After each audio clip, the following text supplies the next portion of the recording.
Hello ಗೆಳೆಯರೆ, welcome to S S P Kannada channel. ಈ ಒಂದು ವಿಡಿಯೋದಲ್ಲಿ ರಾಷ್ಟ್ರೀಯ ವಿಜ್ಞಾನ ದಿನದ ಸುಂದರ ಕನ್ನಡ ಭಾಷಣ ನೋಡ್ತೋಣ. ಈ ಒಂದು ಭಾಷಣ ಅಂತ ನಿಮಗೆ ಇಷ್ಟವಾದ್ರೆ ಒಂದು ಲೈಕ್ ಅನೇಕ ವಿಡಿಯೋ ತಲುಪಲು ತುಂಬಾ ಸಿಗುತ್ತೆ. ಇನ್ನೊಬ್ಬರಿಗೂ ಶೇರ್ ಮಾಡಿ ಸಾಧ್ಯ. ಇಂಥ ಅನೇಕ ವಿಡಿಯೋ ಚಾನಲ್ ಸಬ್ಸ್ಕ್ರೈಬ್ ಆಗಿ. ಹಾಗೆ ನಿಮಗೆ ಯಾವ ರೀತಿಯ ಭಾಷಣ, ಯಾವ ರೀತಿಯ ಪ್ರಬಂಧ ಬೇಕಂತೇಳಿ ಕಾನ್ಸ್ಟ್ಲಿ ಕಾಮೆಂಟ್ ಮಾಡಿ. ಆ ವಿಷಯಕ್ಕೆ ತಕ್ಕಂತೆ ನಾವು ವಿಡಿಯೋ ಮಾಡಲು ಪ್ರಯತ್ನ ಮಾಡ್ತೇನೆ ಅಂತ ಹೇಳ್ತಾ ಹಾಗೆ ಒಂದು ಭಾಷಣವನ್ನು ನೋಡ್ತಾ ಕಲಿತಾ ಹೋಗೋಣ ಬನ್ನಿ. ಗೌರವಾನ್ವಿತ ಮುಖ್ಯೋಪಾಧ್ಯಾಯರಿಗೆ, ಶಿಕ್ಷಕರಿಗೆ ಮತ್ತು ನನ್ನ ಪ್ರೀತಿಯ ಸ್ನೇಹಿತರಿಗೆ ಶುಭೋದಯ. ಪ್ರತಿ ವರ್ಷ ಫೆಬ್ರವರಿ 28ರಂದು ಭಾರತಾದ್ಯಂತ ನಾವು ರಾಷ್ಟ್ರೀಯ ವಿಜ್ಞಾನ ದಿನವನ್ನು ಅತ್ಯಂತ ಸಂಭ್ರಮದಿಂದ ಆಚರಿಸುತ್ತೇವೆ. ಈ ದಿನವು ನಮ್ಮ ದೇಶದ ಶ್ರೇಷ್ಠ ವಿಜ್ಞಾನಿ ಸರ್ ಸಿ.ವಿ. ರಾಮನ್ ಅವರ ಸಾಧನೆಯನ್ನು ನೆನಪಿಸುವ ದಿನವಾಗಿದೆ.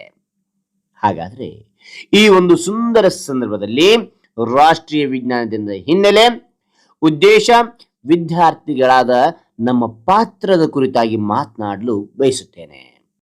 1928ರ ಫೆಬ್ರವರಿ 28ರಂದು ಸರ್ ಸಿ.ವಿ. ರಾಮನ್ ಅವರು ಜಗತ್ತಿಗೆ ರಾಮನ್ ಎಫೆಕ್ಟ್ ಎಂಬ ಅದ್ಭುತ ಸಂಶೋಧನೆಯನ್ನು ಪರಿಚಯಿಸಿದರು.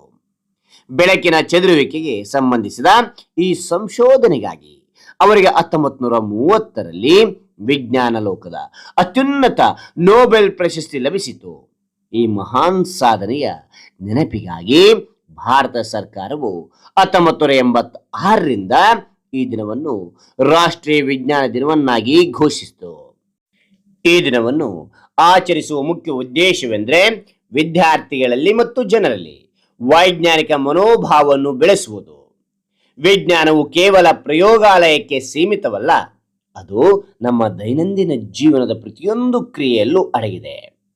ಅಂಧಶ್ರದ್ಧೆಗಳನ್ನು ದೂರ ಮಾಡಿ ಪ್ರತಿಯೊಂದನ್ನು ತರ್ಕಬದ್ಧವಾಗಿ ಯೋಚಿಸಲು ಇದು ನಮಗೆ ಪ್ರೇರಣೆ ನೀಡುತ್ತದೆ. ನಮ್ಮ ದೇಶದ ಪ್ರಗತಿಯು ವಿಜ್ಞಾನ ಮತ್ತು ತಂತ್ರಜ್ಞಾನದ ಮೇಲೆ ನಿಂತಿದೆ.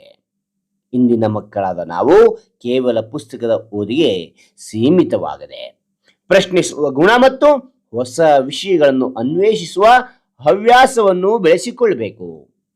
ಆಗ ಮಾತ್ರ ನಾವು ಸರ್ ಸಿ.ವಿ. ರಾಮನ್ ಅವರಿಗೆ ನಿಜವಾದ ಗೌರವ ಸಲ್ಲಿಸಿದಂತಾಗುತ್ತದೆ.